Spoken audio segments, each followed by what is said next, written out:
Shawn Brown from Johns Hopkins Bloomberg School of Public Health. Floor is yours. Okay. Hello, everybody. I'm going to talk today about an approach that we take to helping understand policy and interventions, mostly just computational simulation modeling. So we're going to get something a little different than we've had here in the past couple hours. So childhood obesity is a systems problem, and it requires understanding a number of different aspects of a number of different systems. It involves economics, environment, biology, you name it, it's in their social science. And our Global Obesity Prevention Center at Johns Hopkins University, rather than trying to sidestep the complexity, we embrace this complexity, and we want to take systems approaches to be able to understand how can we evaluate and help policymakers design interventions for obesity prevention, not just in the United States, but around the world. So what is a system? A system, people don't exist in isolation. We're all sitting here in our own system. We all got coffee, and we had somebody to do that. We interacted with the coffee people to get to get the coffee into our cups.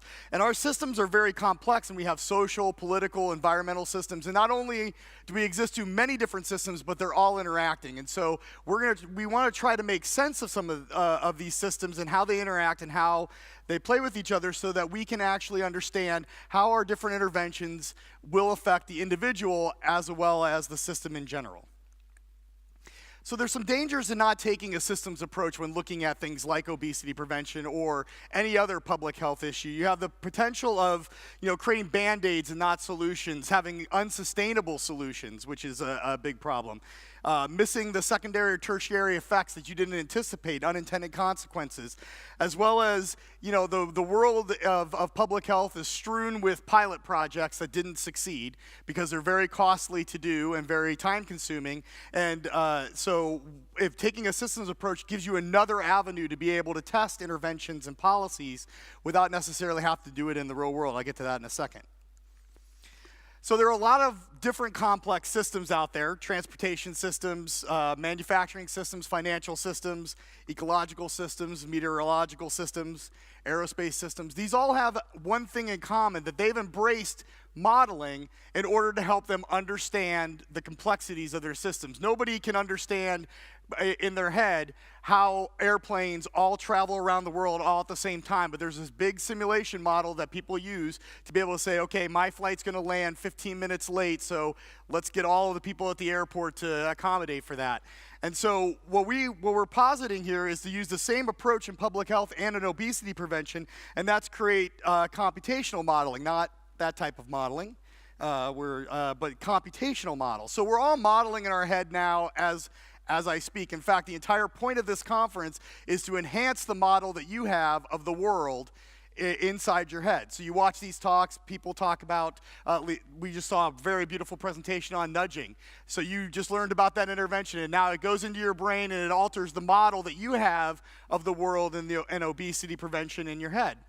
What we do with computational modeling is we do sort of the same thing, except we put it out into the computer. We kind of lay it out on paper, and everyone can see it, and everyone can understand the different components of it, the different relationships, the different pieces, and play with it together in order to understand, have a common understanding of the system and what the effects of some interventions can have. So modeling can be used, and we do this is one of our main focuses at the Obesity Prevention Center, is that modeling can be used as a bridge to translation. So at every step of the policy chain, the policy creation chain, modeling can be helpful. From the concept of the idea of the intervention, you can do some modeling just to understand, what effect it might have. You can then look at, once you have it designed and have the data, collected data, you can do prospective studies with it to understand what the relationships are. In our workshop today, we had a very nice presentation by a colleague from University of Arkansas about some data that he had collected, and you mentioned it earlier, about the peer influence. And we were talking about how, okay, well, that is really interesting data, but we can't infer the mechanisms from that data. We just know there's a correlation in the data. And modeling can be used in the prospective studies to try to understand the mechanistic effects that are underlying that data by looking at the relationships in the system. It can then be used to do prospective studies to see how can we improve the intervention once we've tried it. And then finally, it can be iteratively used to just continue to improve the intervention until policy is implemented and taken effect. And then also you can use it to understand the effect of the policy, create economic models to understand what impact you're really having on the system. So in our experience, the group that is running the Obesity Prevention Center, my colleague, Dr. Bruce Lee, who's the director, and I have been working for years in different types of public health modeling, not just obesity prevention, with a number of different policymakers to improve public health systems, whether it be hospital systems, whether it be immunization systems, whether it be disease prevention. The sort of the tact is the same. We gather stakeholders together and we try to talk to them about the system. We actually call it, we ask them questions like they're fourth graders. Unfortunately, my daughter's now in 8th grade, so we can't use her to do that for us. But we just ask them every question we can think of about the system to try to understand the components, the relationships. We draw it on the board. We draw arrows trying to point out the relationship. We don't even go to a computer yet. And then we take that information and we build a representative model, a computational model, to represent that system. Then we run a number of experiments to try to elucidate what are the relationships, what are the effects that the intervention might have.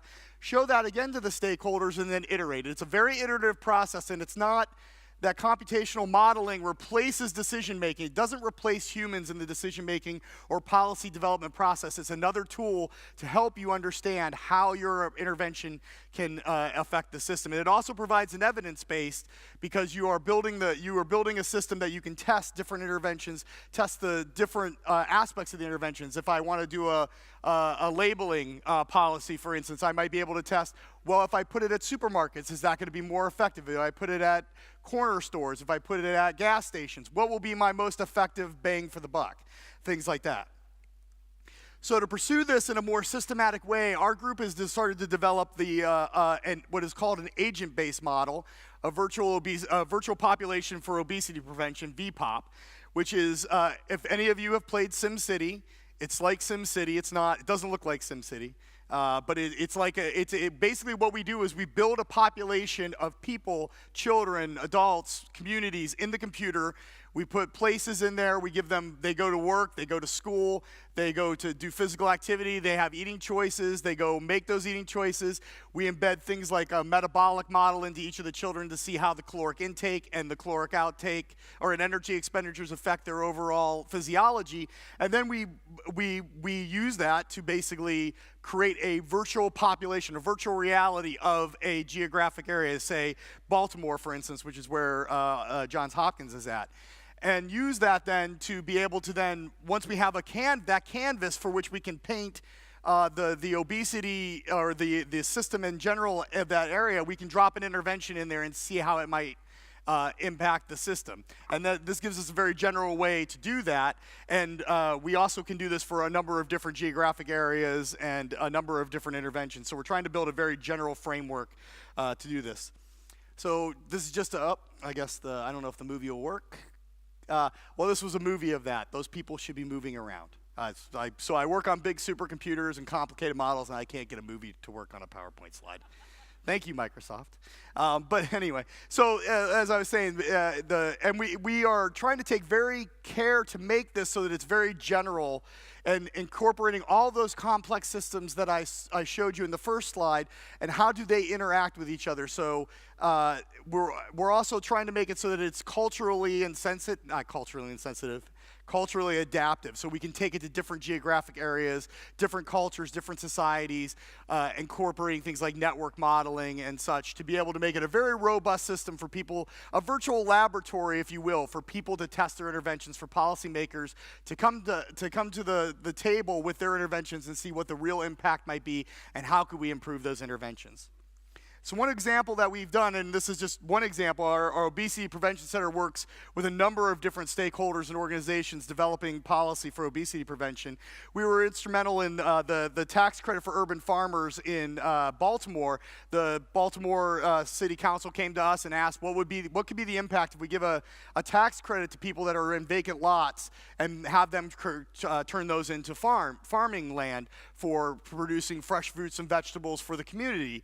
And we went back, we did some modeling, and we showed them that this actually does have a decent effect. It's not a huge effect, but it will impact getting more fresh fruits and vegetables into the Baltimore area. Not just with these models, it's not just you can impact it, it's how much. You can sort of quantify it and understand, if I pull this lever, if I make the tax 80%, is that going to be enough? What is the thresholds? What are the tipping points for my policy to be able to make a true impact? And we actually provided testimony in a policy brief for Baltimore for this policy, and we're also working with them. We actually have a policy group that meets with people from Baltimore, the government of Baltimore, on a weekly basis, that talks about the different policies that they're thinking about and how can our Obesity Prevention Center and our modeling help them, inform them, and produce an evidence base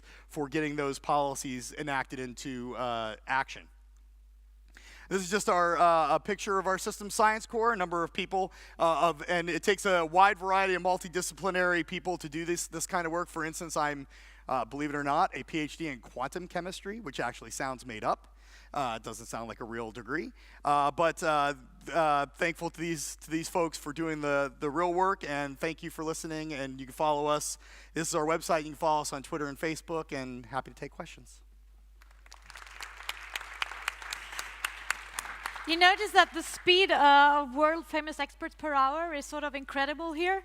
Is there anyone who has a question for Shawn? Please raise your hand. I practiced for a change. So. But I mean, that's for density of intellectual nutrients. Yeah. It's quite high. It's try to jam yeah, it we in your don't head. even have to read a book I did for the the cat rest of thing. I took your head and forced it into the water. Question, yeah. Microphone? Here. Oh, you right have there? two. Okay, short ones then. Okay. First you and then you. Does it work? No. Okay, it works. Good. Have you modeled food industry? We have not modeled food industry yet, but that will be something that we will incorporate into our models. Sorry. Okay, microphone here, and then a third question there. I think you ask your question and you ask yours, and then you can answer together. Okay. Yeah, thanks very much. Agent-based modeling sounds like a really, just such a useful approach, but could you tell us what some of the limitations are? Sure. Do you want me to get that question Yeah, we can too? take that question too also. No, answer that first. Yeah, all That's right. the question? Okay. Go ahead. Sure. Yeah, well, it's a model, so it's not reality. So you always have to make assumptions about things. So we try very hard to, and that's why it's an iterative process. You cannot capture, the fact that this is a complex system, it is not possible to capture every single aspect of the system. But we try very hard to make the proper assumptions, test those assumptions just like we would any sort of other experimental system, and improve the models as time goes on. There's a very prevailing notion in modeling that you probably have heard: garbage in, garbage out. We don't necessarily subscribe to that because I don't think that's really true. Starting a model at any stage, even an agent-based model at any stage, even if it's based on some sort of coarse assumptions, allow you to explore that system and also help you to elucidate. Gathering data is hard. I mean, I see a bunch of people here doing it, and I'm glad that I don't do it because it's really hard and expensive. But modeling can also help you narrow down what is the important data that you need to capture. When you look at the system, putting all of your knowledge into this, or our group's knowledge into this computational model, allow us to explore it in a way that could say, okay, well, this might only have a marginal effect. We can do sensitivity analysis, and this will have a huge effect, so we should go gather data on that. And that can really help narrow down how the, but there are limitations. The other limitation is they are kind of, they are expensive in terms of computational resources to run. They don't, many of them can run on your laptop, but some of them have to be run on supercomputers in order to be. And the way, what we do is we develop interfaces, like web-based interfaces. We've done this for a number of other models as well, to help decision makers be able to actually access the computing and run it in a way that it's familiar to them. Thank you. I think more questions, where you will have to ask them over dinner with you, Shawn.